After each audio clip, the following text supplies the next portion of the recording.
Okay. Welcome to the August 18th meeting of the Board of Parks and Recreation Commissioners. We'll begin with approval of the minutes of our August 4th meeting. So moved. Second. Motion's made and seconded to approve the minutes of the August 4th meeting. Any discussion? Hearing none, all those in favor indicate by saying aye. Aye. Aye. Okay. Mark, first item? Yes, retirement. Clarence Brown is retiring, and Forrest Decker is going to make the formal introduction and tell you a little about Mr. Brown. Good afternoon, Commissioners. Clarence first came to work for the city of Kansas City in 1969, which I'm pretty sure is the same year my mom graduated high school. But, no, just kidding. He worked for the water department for a while, for like 12 years. Then he left the city, came back to us in 1995, working at Minor Park Golf Course. And he's been in parks most of the time since then. He went to convention facilities for a few years in the late 90s, early 2000s.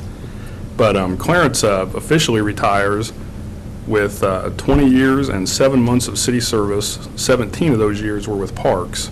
And I'm going to let Clarence come up and stand up here and introduce his family.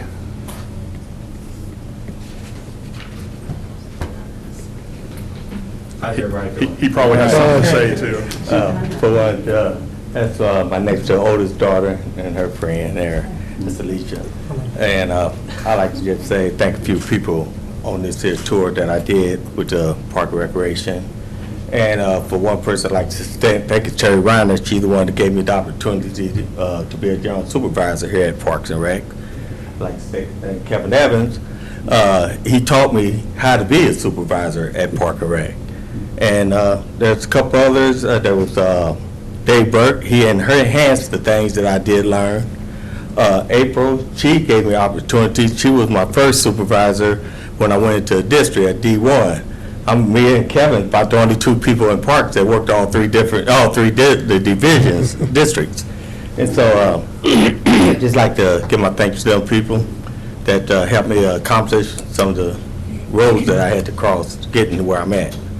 And you know, it's sad. There's a sad part to this, and there's a good part to it.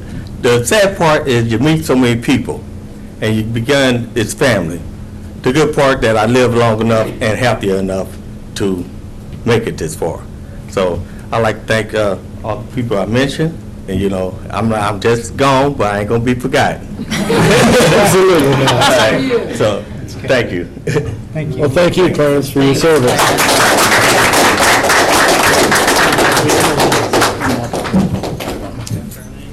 Got your card, your tray. Here you go, Dave. Okay.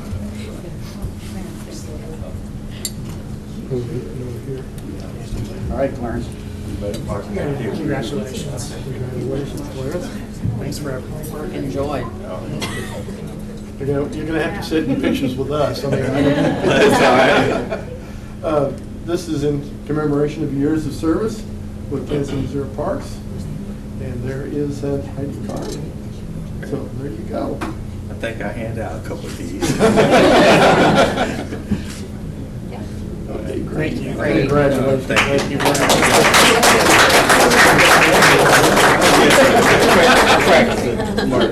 Okay, Clarence, take care.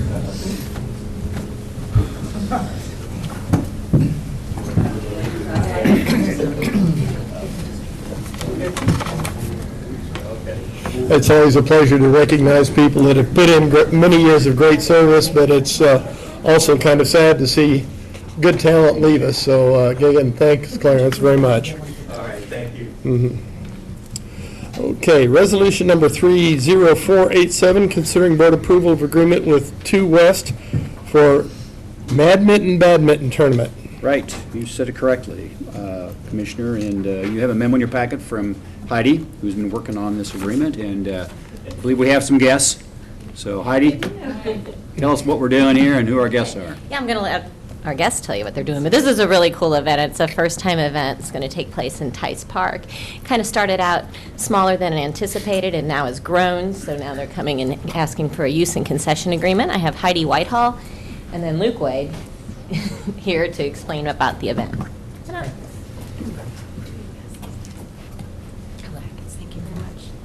Thank you for having us, and I was confused because I don't get to meet many other Heidis, and so when you said Heidi, I was like, oh, am I up? Thanks. So Luke and I have put together a packet of information for Heidi and Brad's request, and it has just different things in it. It has all the items listed on the front sheet there, so here's your index, basically listing everything we needed to require, or that you required. Basically, it's a badminton tournament for charity. The charity's Giving the Basics. 2 West is a large marketing advertising company here in Kansas City that's doing all of the advertising, marketing, and a lot of the sponsorships for it. Basically, Casey Crew and myself have been hired to run the tournament, and then provide some expertise in working with the Parks and Rec as well. So we pretty much have everything in there. We're looking at around 300 people. We're looking at about a bunch of different badminton setups. We're going to be running a tournament. There'll be music. We have a catering company coming out to set up to sell alcohol, and then we have several food trucks that are going to be selling food as well. We've contracted them to kind of handle that on their side of things. We won't be selling anything the day of ourselves, just raising money for the charity. It's all day on Sunday, 1:30 to 7. We're setting up the day of and taking down that evening. We worked with the Kaufman Center to provide parking. There's about 300 spots over there right across the street. I think that's pretty much it. You have the layout, the traffic plan, and everything pretty much in your packet there. And our marketing plan came from just within our own company, and they explored the agency itself, and so trying to, well, we know that playing badminton and Giving the Basics purpose doesn't quite match because they gather things like soap and shampoo and other items that aren't covered by, I don't know if you've heard of it or not, but other items that aren't covered by government funds. We still felt like it would be a fun day. We want to get all ages of people together, but we're targeting mostly some of Luke's groups through Casey Crew to play. But we've had people sign up of all ages, which is great. We're That's excited. great. Looks like a neat setup too, so.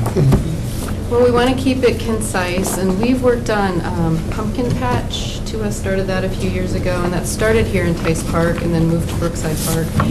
But we love the size of this park, and Kaufman has been very generous with both the garden and the foundation for parking, so we should have plenty of parking. We're still going to make sure that there are spaces if people do visit the garden that day, so we'll have those roped off, and that's it.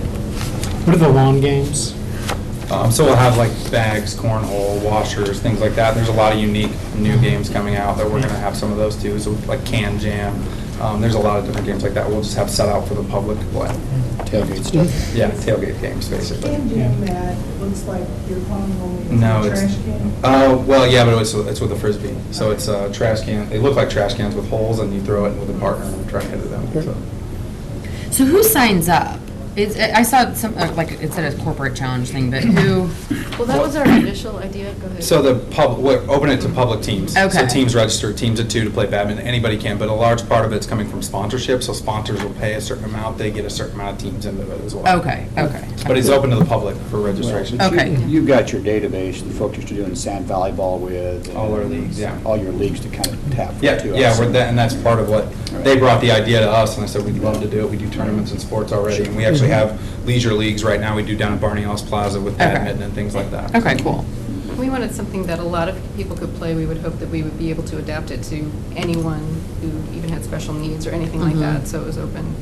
And Tice Park is such a great location, because it's central. Yeah. Are there any outside, people from outside of the city that have signed up, or is it mainly just city residents? I haven't looked at any of those demographics yet. We just started sign-ups a couple weeks ago. And then, so I don't really know the demographics, but I think right now it's the companies that are sponsoring are from all over, right? Yes, yeah, we're sticking mostly to the Kansas City metro area because Giving the Basics serves both sides of the state line. It's located in Kansas City though, so.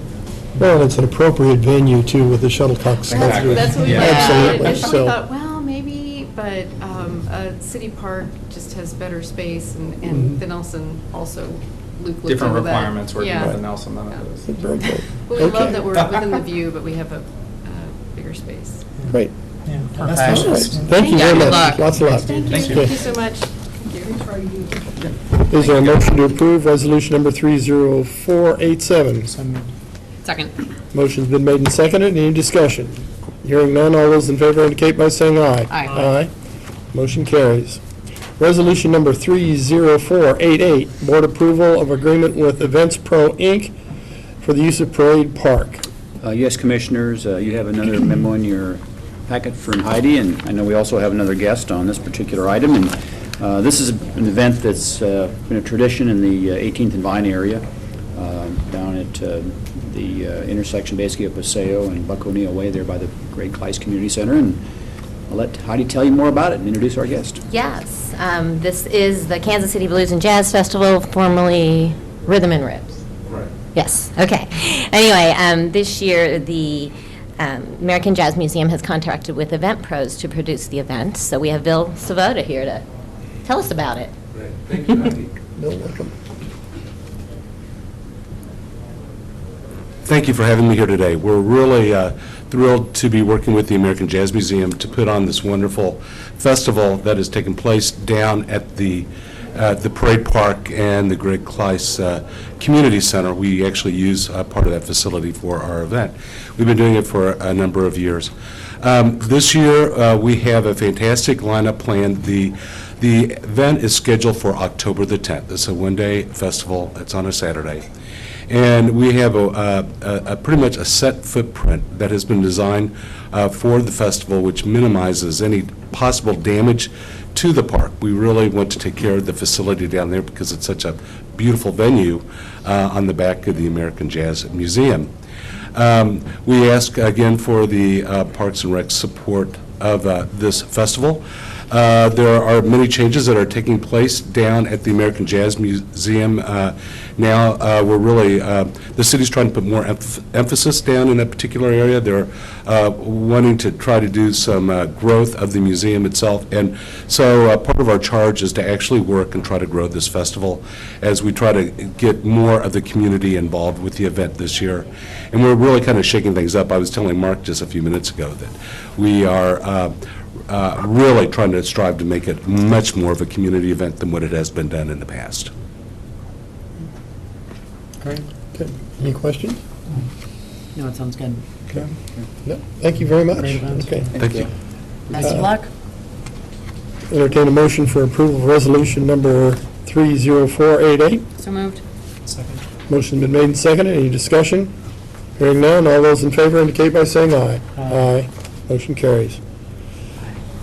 Okay, presentation by Kate Bender and Julie Steenson on Citizens Satisfaction Survey. Great. Welcome. Thank you very much. All right, good afternoon, everyone. Julie Steenson, Office of the City Manager, and I think we have presented to you guys in the past on these results, and we're excited to share what the survey says again this year. So some of these results look, or some of the charts and things we're going to show are similar to in the past, but we've tried to sprinkle in a few new things just to show you what the power that the data can have. So again, these are the results for the FY 14-15 fiscal year, so that would be having ended April 30th of 2015. So these results represent any activity and things that happened within that fiscal year. So one of the things that we like to talk about with our survey is that it is a random sample of our population. So we're able to take these results and really expand those out to the general population and what their opinions are of the different services that the city does provide, including Parks and Recreation services. And so we use these results in a lot of different ways. As you can see here on the slide, we like to put them in context for our performance management system and year-round analysis. As you see in the last box there. We also like to look at different priority levels, and we'll get to that in a minute. We're going to spend a little bit of time on that for parks because some things changed in your section. So we also have demographic information, and then we also look at this as our highest level outcome indicator of whether we're meeting the needs and expectations of our citizens. And so, again, to highlight, this was a great event we had last week with the mayor and city manager. We recognized departments that had as significant, statistically significant increases in some of the high-level questions. So if you'll recall, the survey actually asks a series of overall satisfaction with Parks and Recreation, overall satisfaction with solid waste services, with street maintenance, things like that. And so we looked at those results at the highest level, and that's where we saw the biggest movement this year in our survey results. And so we did the salute to services.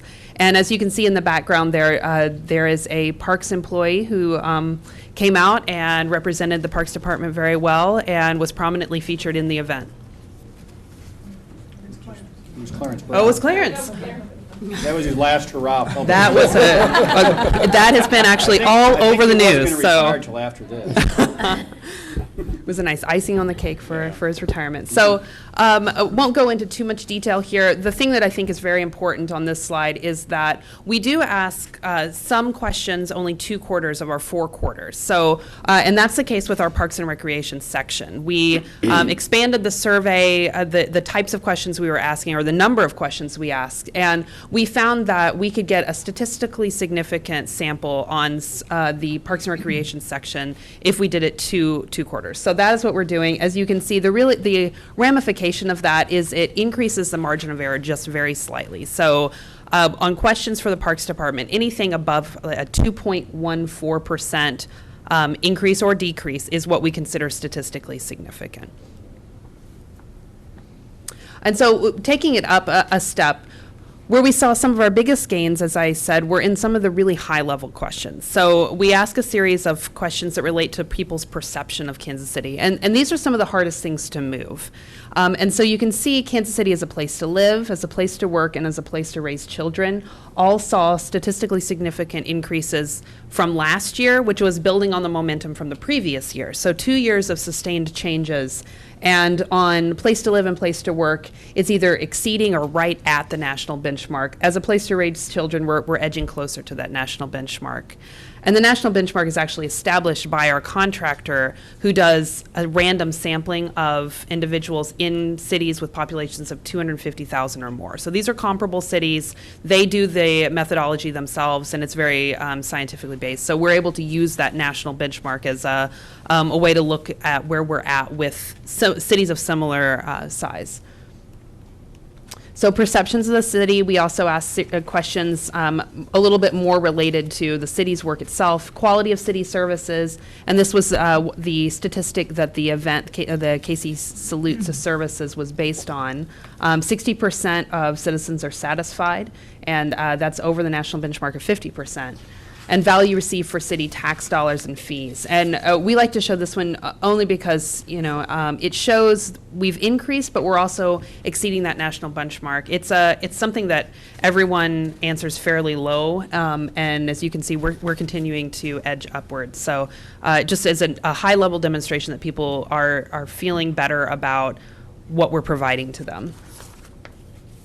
So this is just all of those high-level questions that I mentioned laid out sort of in order of descending dissatisfaction. So as you can see, Parks is over there in the darker blue, and again, it's in order of least dissatisfaction. So it's good to be on that end of the chart. And you can see 64% of citizens are satisfied, which is up 2% from last year. So again, the big question, overall satisfaction with Parks and Recreation, you can see that broken down between the very satisfied and the satisfied. And what we say about this, and you can see that increase in that lighter blue, that's great, and you can see that higher level on the or the lower level really on that green. That means we're moving people from saying a 3 on a 5-point scale, which is kind of a, it's okay, into that category of they actually have a stronger opinion about, hey, this was a good experience for me. So trending on all of the questions, as you can see, the questions in the parks section, there are quite a few of them, and What we really want to emphasize here is that there has been a sustained increase over time. You see, in FY13, there were some really huge jumps, and I think we had the opportunity to come in and talk about those at the end of that year. And then also last year, same thing, some pretty good jumps in satisfaction. And what we saw in this year were a couple of increases again, a lot of them just sustaining the historical increases, and then we did see 2 questions have a statistically significant decline. But we have a couple of theories on why that happened. But again, I think the thing to emphasize here is that it's either a sustained or a slight increase. And on those ones that did decrease, as you can see on things like tree trimming and tree care, that actually went down 4%, but it had gone up 11% in a previous year. So it could just be equalizing out a little bit. So we'll monitor that over time. So what is important to citizens overall? So this chart also saw some movement. So we also, in addition to asking people to rank on a scale of 1 to 5 their levels of satisfaction, we asked them to list out what their top 3 areas for improvement or for emphasis from the city would be. And so these are all of those high-level questions again. So the city services sort of pitted against each other, if you will. And Parks and Recreation saw a jump from the 10th spot up to the 7th spot.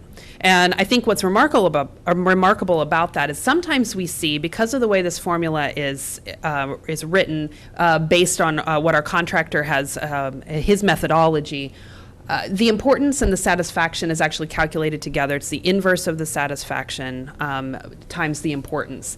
And what sometimes happens is satisfaction will go down, and that'll make something go up in ranking. And so citizens, their satisfaction went down, so they want it to be a higher priority, or it ends up being a higher priority based on the formula. This is actually one of those cases where satisfaction went up, but people happen to mention it more as an emphasis area. So again, that's something we'll monitor and see where it falls we've seen things climb through this chart to be on the higher ends. And as you can see, Parks is now in the middle of the pack where it had been towards the bottom. So we do the same methodology for the individual questions within the Parks section. And for the first time this year, youth programs and activities rose to the top. It used to be tree trimming, tree care along city streets, which was actually a question we added to this section, into the Parks section 2 years ago. So it emerged as the #1 priority, but is now down to the second spot, supplanted by youth programs and activities. One of the other things we can do, because of the robustness of these survey results, is we can look by various demographics. And so this is actually a chart by council district. And these are the same methodology, the rankings within each council district. So as you can see, District 1 lists youth programs and activities as #1, walking and biking trails in the city is #2, tree trimming is #3. And so as it goes down the list, and it's a variant between the districts. And we've started, this is a fairly new chart that we're starting to use internally in our performance management meetings in KC Stat, just to show where there might be geographic variance in what people's expectations are and what they want from us. Yes? You might also mention how the IS ranking can help in the budgetary process about where resources might be directed. Yes, I actually think that you guys had made a very successful argument once the tree trimming section, or that question, was added to the Parks section, that this is a priority for citizens. It needs to be a priority for our budgeting. And so that, again, that is another use for it. And I think we'll be actually presenting to the PIAC later in the fall, and we will probably show them something very similar to this, to make the point that in some districts, there are different priorities. And I would point out things like programs and activities at community centers, boulevard and parkway maintenance, and then quality of communication from Parks and Rec. You just see, based on the color coding alone, the variation between the council districts. Some of them rank it as a very high priority, and some of them as a very low priority. And so that may be a tool for you to make requests or to prioritize your own funding internally. So So another question we added to the survey last year, and we just have started to explore what this could mean and how we can use these results. We asked citizens to identify whether they had children in their households and at what age groups.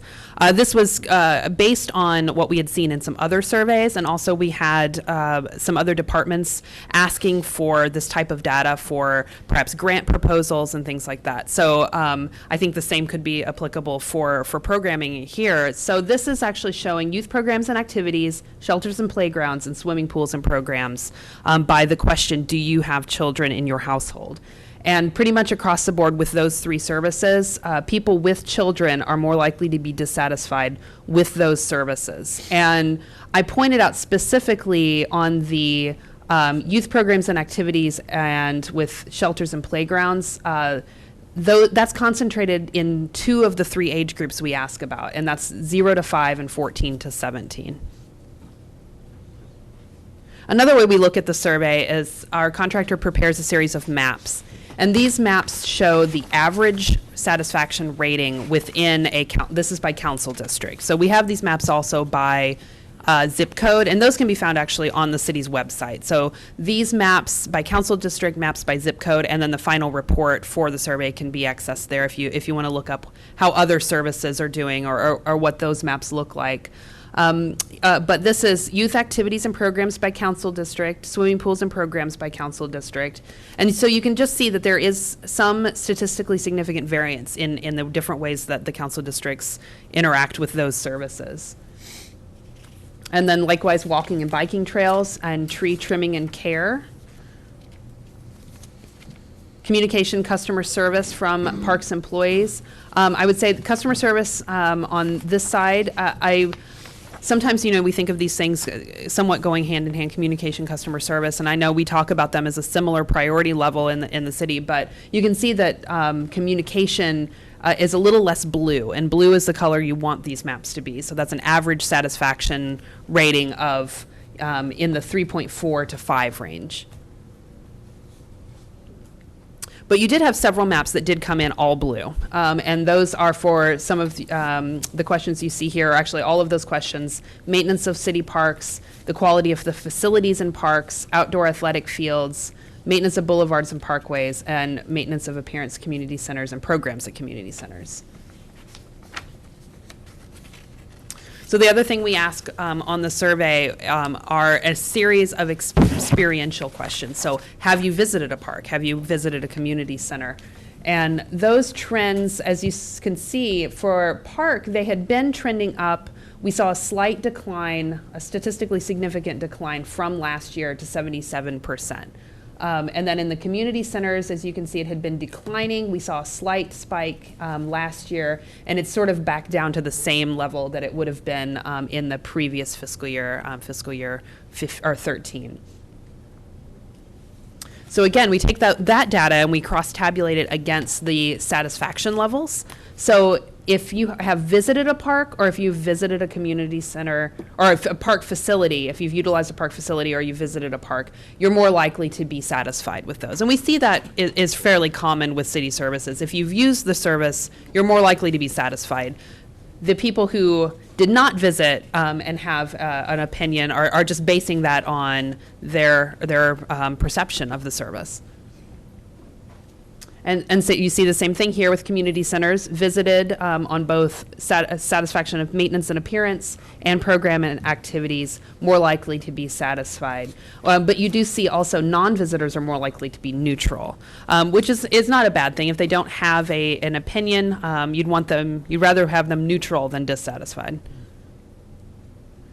And so we also looked at it by varying demographics, and we can do this with a lot of the different demographics. These are the ones we've shown in the past, and we chose to show again. But you can see most likely to visit a park in that first box, least likely, most likely for a community center, and least likely.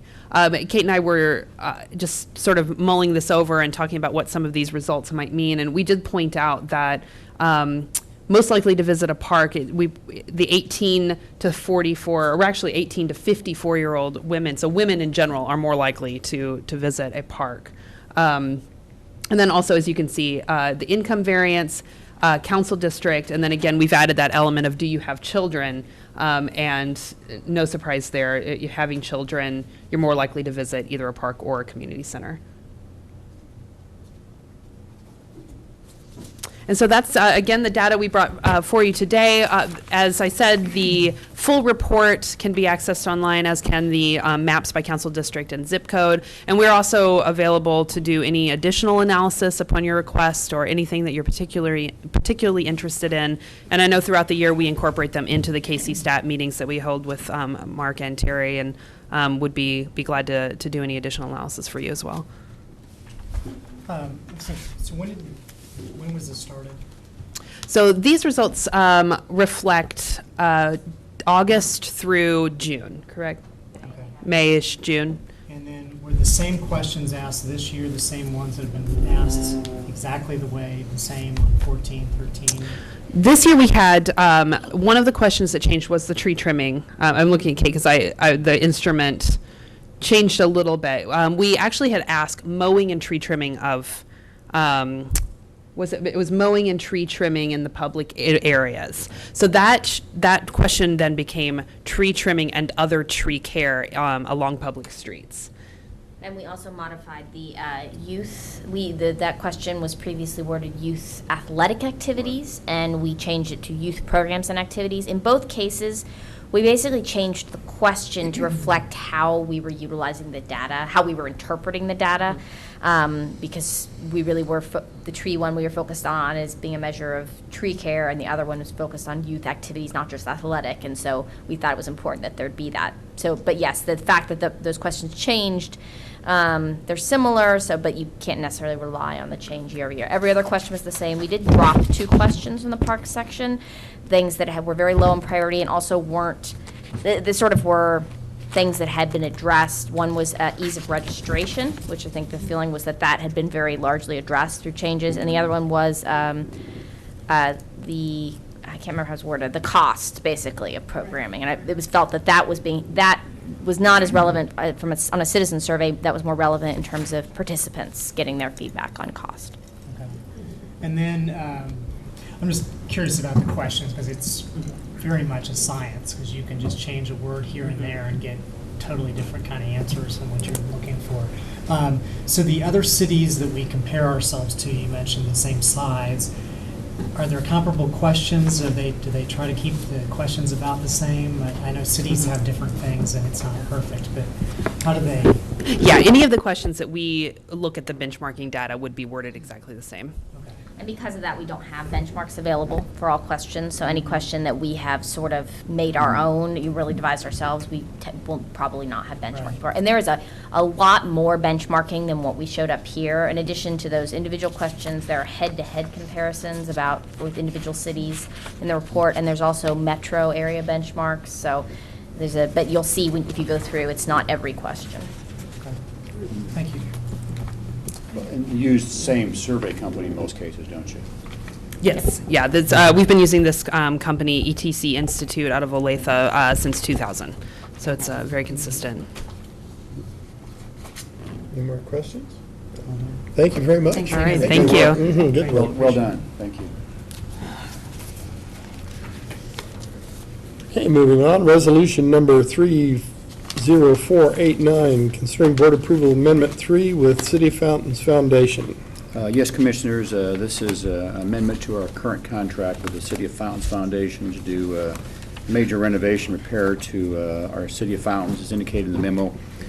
Work has commenced. J.C. Nichols' work is, of course, complete there. William Volker is under construction, and the block fountain will start construction in September. The next fountain on the list is the Children's Fountain up at Northeast 32nd and North Oak Traffic Way.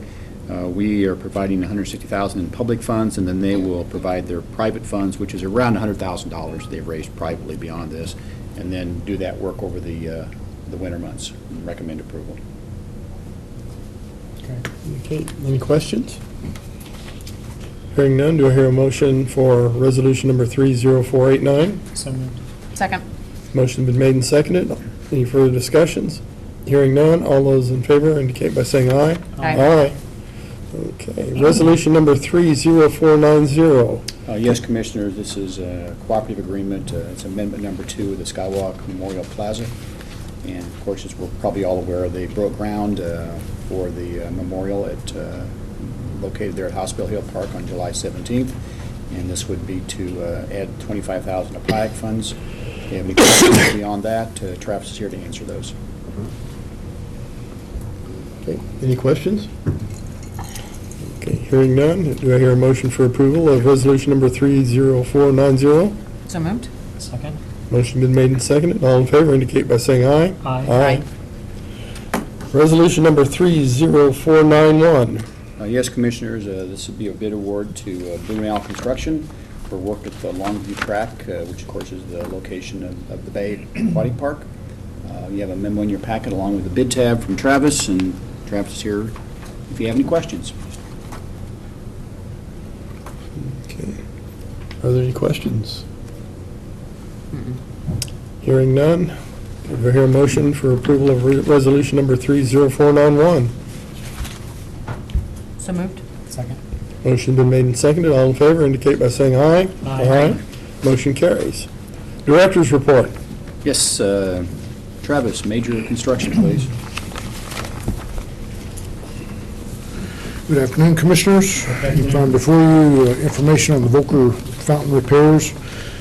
This is a project that's underway by J.E. Dunn Construction. Burns and McDonald provided the design services for this project at no cost to the city or to the city of Fountains. J.E. Dunn is also providing their construction services for no additional fee other than reimbursement for the construction itself. The project, a little over $1 million, so if you add in what was donated by that, you would be up to about a $1.3 million project. So you can see some of the photos included here is some of the work before and after. On the waterfall portion of the fountain are the first photos, and the replacement of the pour-in-place capstone on portions of that. Also the repairs to the sidewalk down below, in between the fountain itself and the Brush Creek.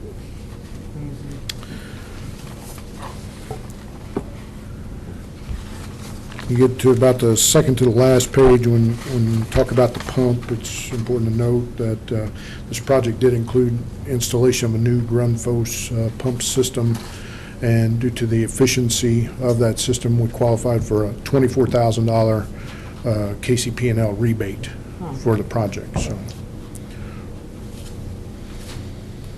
it'll be wrapped up by September.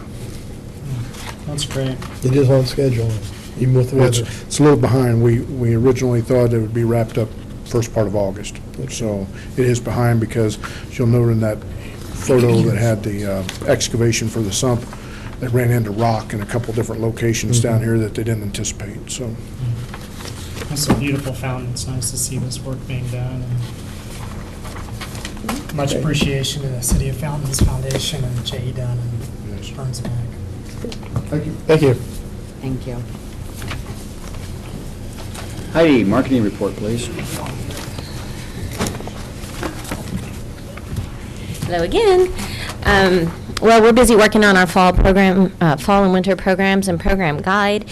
And then, of course, I think I mentioned last time, we're going to do another Discover Day at the community centers where people can come in and visit the centers for free and learn about all the new programming, and that's going to be on October 3rd. So that's kind of where our focus is well, not immediately right now, but this last weekend we had the summer concert at the Kansas City Museum, and then they took out their sign. Yeah.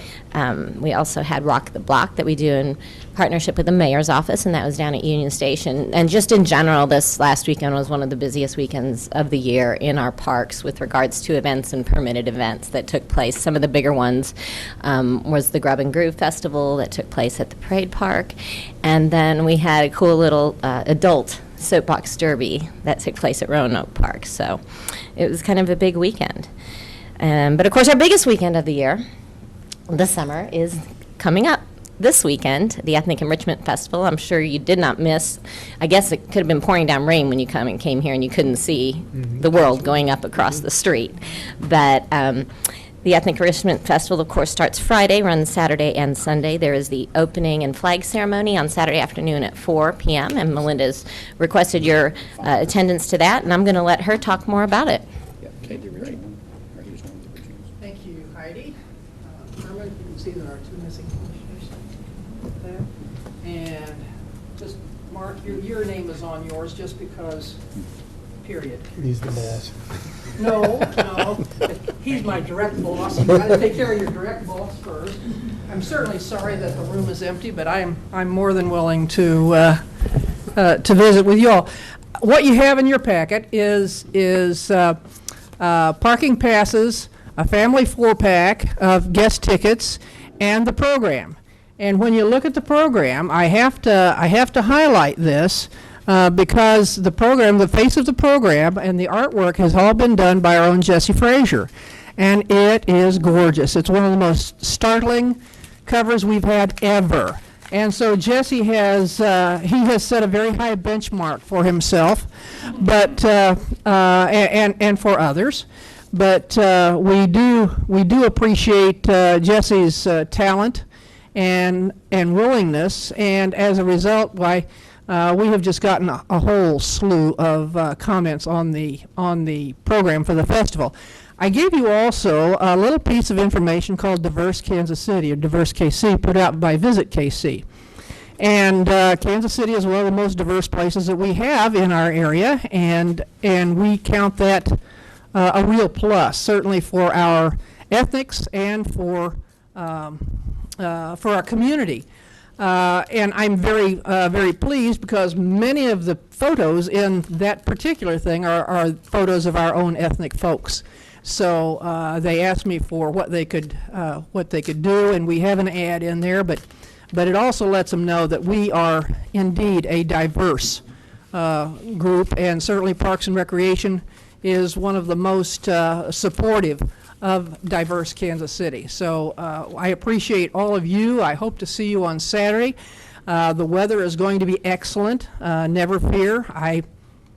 I have laid that out for the past 3 years, and it has been excellent. So we hope that you will come. Bring a little money. It's not going to cost you to get in, but it'll cost you to eat. And we do want you to eat your way around the world.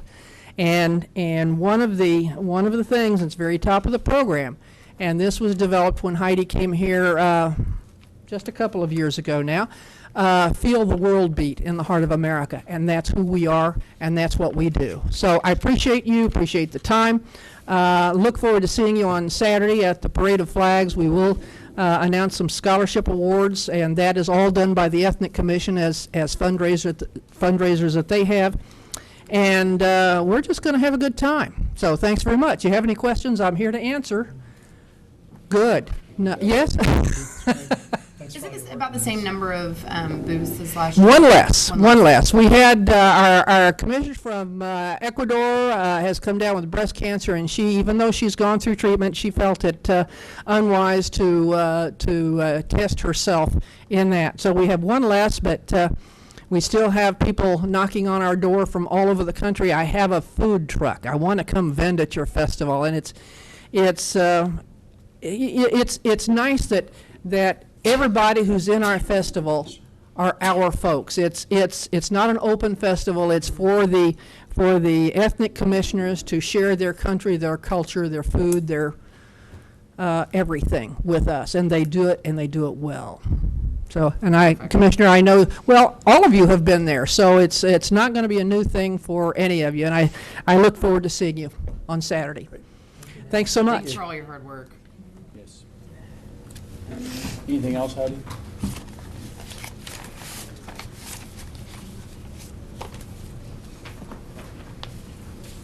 Okay. And I see we have no one here for public hearing. Calendar review? Yes, a couple things.